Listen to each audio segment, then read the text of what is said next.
I am impressed, if that's the right word. He has done as he had indicated he might, to do very conventional things. It's often missed. Very conventional things for the Republican Party. Reduce the importance of the federal government. Shift from government has been reduced from a variety of tools to one overwhelming, and above all, the form of an absolute infatuation beyond anything I've ever seen with one particular tool, namely tariffs. And that is really interesting because a tariff is a tax. It's just the name of a tax imports have to pay when they cross the border into your country. In the early years of our society as an independent country, after we broke away from the British Empire, we did as a nation rely on import duties because we were a relatively minor colony and our economic life was heavily dependent on export-import, and so it made a certain sense to focus your revenue efforts there. To do it now is a bizarre departure from over a century of activity. We have occasionally used tariffs, but in a limited way, for a limited time, and with none of the exaggerated focus that we see now. And this comes at a time when all reasonable people, and I'm afraid that that's a shrinking number of us here in the United States, well, reasonable people would have strong doubts about the efficacy, the side costs, the indirect costs of such a policy, such a focus on that particular tool. I mean, it is a kind of denialism, for lack of a better term. It's a denial of how the world economy has changed, because if you took that seriously, then this is a rather bizarre attempt to reorganize a world economy that has taken the last 75 years to arrive at this particular situation, which makes tariffs a very odd choice indeed. And so, to wrap it up, Mr. Trump likes to refer to the regime of Mr. McKinley, a president over a century ago, which already is a strange move, and a president who, if you ranked American presidents, wouldn't appear on the rank because nobody remembers a word about whoever the hell he was. You know, there's a mountain named after him. Other than that, well, we don't know much. But yet, Mr. McKinley made some tariffs. He made them, by the way, not when he was a president, but when he was a congressman. And when he became a president, he got rid of them. This detail is, of course, lost in the hoop-de-doodle around the idea. But let me tell you why it's so bizarre. For the last century, the United States has been the overwhelmingly dominant economic power in the world. Everybody knows that. World War II eliminated basically all the others. Eliminated them as capital centers, eliminated them as traders, eliminated them as manufacturing hubs, and so forth. The United States emerged relatively unscathed. Other than Pearl Harbor, no bomb fell here. Our economy was in a Great Depression in the 1930s. The war is what got us out of it. And so we emerged rather strong, and the rest of the world rather weak. Now, anyone with a sense of history would have understood this was an odd situation, unlikely to last very long. Mr. Trump and his associates did not get that memo. They don't understand that. They act and talk and since I know them personally, in many cases, they actually believe that the United States is in the position it was in the latter half of the 20th century. All evidence to the contrary notwithstanding.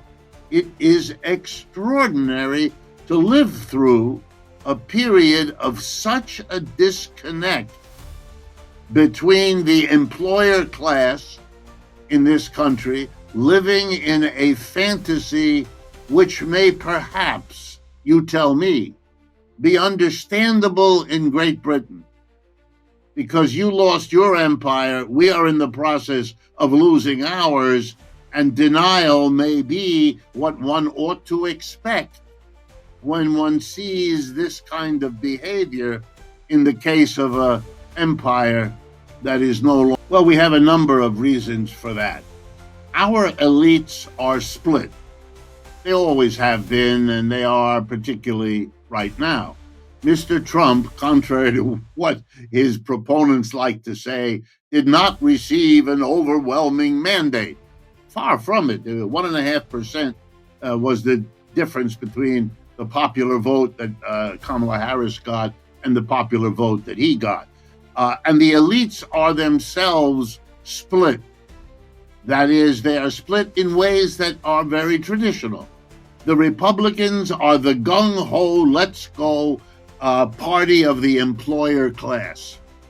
Their job is to take the donations from the super rich and the corporations and to use them to assemble, to fund, that's a polite word for bribe, the parts of the general public they can bring together to support them. And in our country, that's fundamentalist Christians, people in love with their guns, people horrified by abortions, patriots waving the flag, all of that. The job of the Democrats is to service another group of the same elite, take their donations, just as the Republicans do, literally from the same corporations in many, many examples, and then use that money, like their Republican counterparts, to assemble a different coalition of the masses. This one composed generally of educated people, of women, of minorities, particularly African American and Hispanic, and to some degree, fading over the last 50 years, the working classes, the labor unions, and so on. And so what we have is a back and forth. It used to be very gentlemanly in all the senses of that word, including the sexist senses. It used to be a nice, friendly game. You have the presidency for a few years, then you politely give it to us. Vice versa, the next few years, ditto for the Congress, and the state houses run pretty much the same way.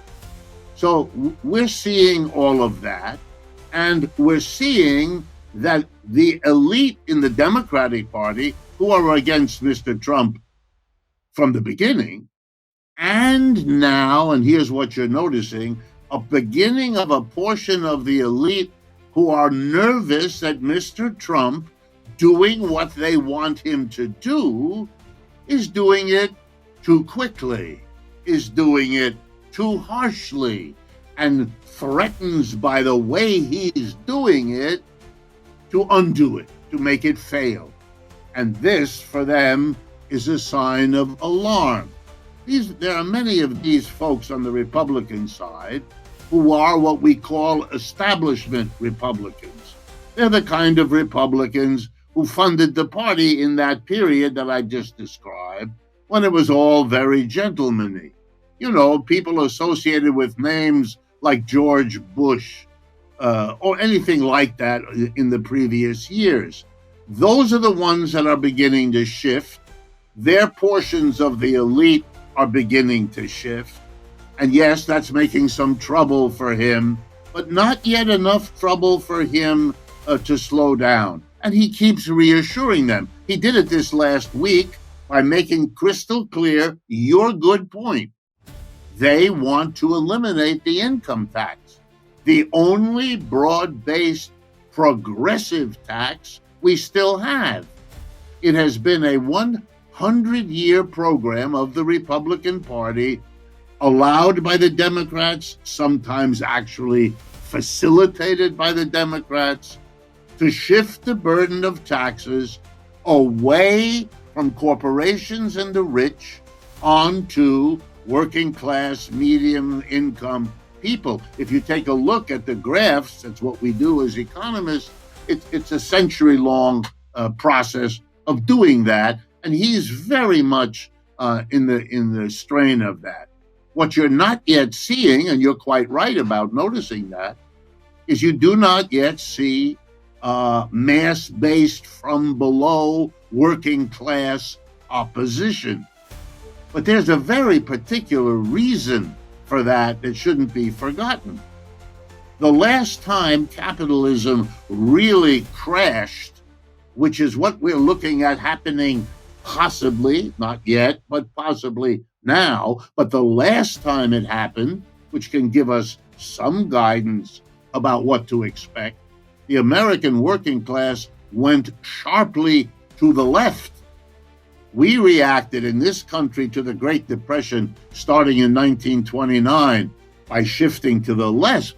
Huge numbers of Americans organized in two socialist, one communist party, and the greatest union organizing drive in the history of the United States, the CIO. And the reason I mention it to you is not just look at what the working class was able to achieve then. And I could make you a list.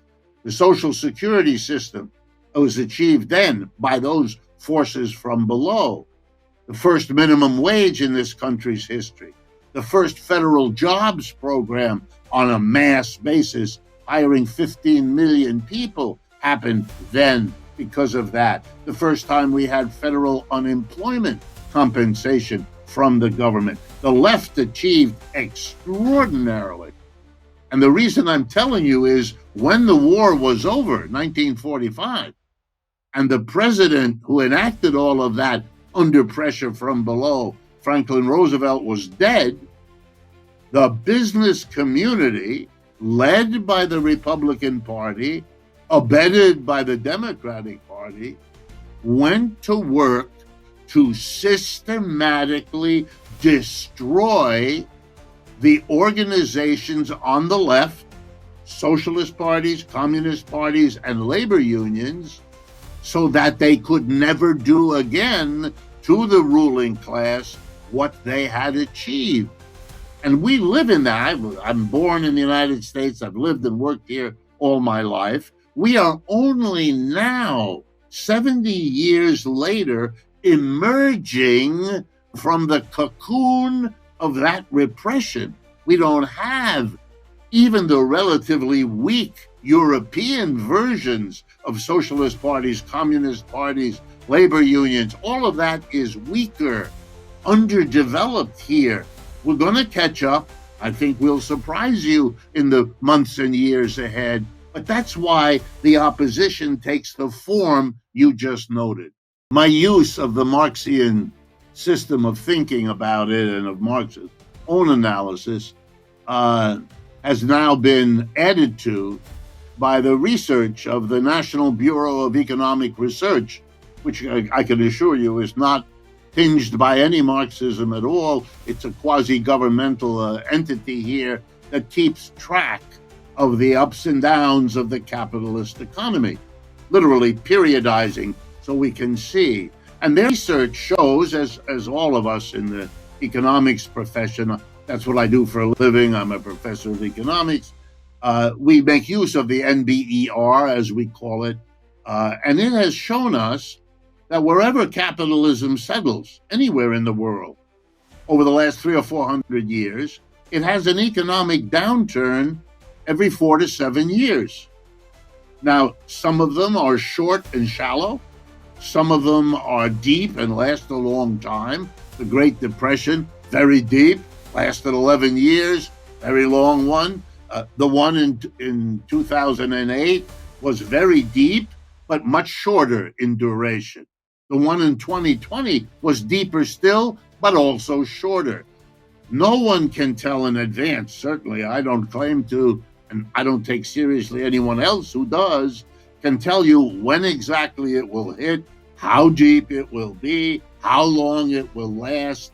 That's very, very hard to know, even when you're in the middle of it, let alone in advance. So I don't know exactly when, but if it's a 4 to 7 year average, which it is, and if the last one was 2020, which it was, and we're now in 2025, we'll do the arithmetic. It isn't that complicated. We are due for one. And I might assure you that if you pick up the pages of the Financial Times or the New York Times or the Wall Street Journal, they are full of articles about the recession that some economists expect will happen this year, others next year. And calling it a recession is a predictive game, and therefore it doesn't have much value. You can't know whether the recession is going to be depression category or not, or somewhere in between.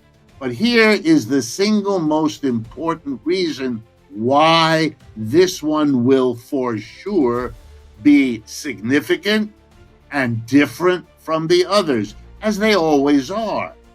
The big fact this time, not the only one, if we want to, we can go into it, but the really big one, this is the first time in a century that the United States has a serious global economic competitor. That is a new experience, one that has not yet penetrated in the minds of the people running this country. All they see is another Soviet Union, another Cold War. In fact, many of them like to refer to what is emerging now as a, quote, new Cold War, this one with China instead of with the Soviet Union. But let me, as an economist, point out the Soviet Union was never remotely an economic competitor of the United States. It wasn't that in 1917. It wasn't that in 1975. And Russia today isn't anything like that relative to the United States either. Never has been. The GDP of the United States is beyond $25-26 trillion.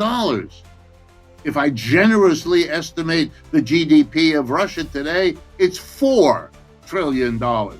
That's an elephant and a mouse, not a competitor. China is a completely different economic relation, and that is limiting the United States, as the headlines today make clear in what Mr. Xi Jinping can and does say relative to what the United States' agendas happen to be. That reality changes everything and will give its unique stamp to the downturn we get this year or next.